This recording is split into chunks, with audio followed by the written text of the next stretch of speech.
The renowned American magazine Scientific American published a big research paper on the hatred of the Americans to the atheists, and the title of the paper was, "In Atheists We Distrust."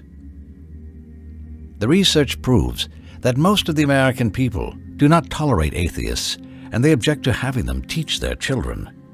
The research has also surveyed how the Americans disdain atheists in general. Whether this got published in official statements or it was just kept in their hearts unannounced, it remains true. In another report published by the Washington Post in 2011, they surveyed the most abominable sect ever in the U.S., and the atheists got the first rank among all the American people. Shortly before that report got published, the University of Minnesota conducted a separate research for 2 years about extremist Muslims, gays, and atheists to see of which sect the American people feared most for themselves. It turned out that the Muslim extremists and gay were closer to the American people than the atheists. Maybe these researchers are going to be surprising for many people. But what is even more surprising is to have reference for these researches, in reality consolidating them in the form of official laws that confirm how atheists are loathed, even in the West. One of the foundations of the constitutions of the United States states that atheists will not hold any government post because those who deny the existence of God give no value to His covenant, and there is no guarantee for their credibility.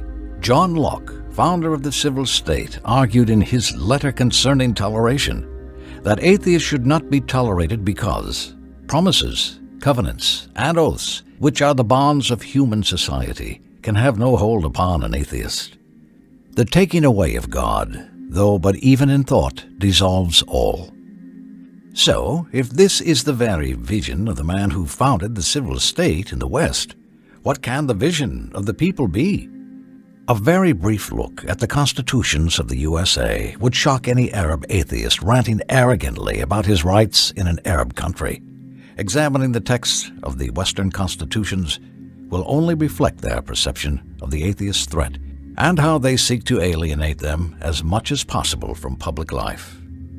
The Arkansas State Constitution, Chapter 19, Miscellaneous Provision 1 states, "Atheists disqualified from holding office or testifying as witness."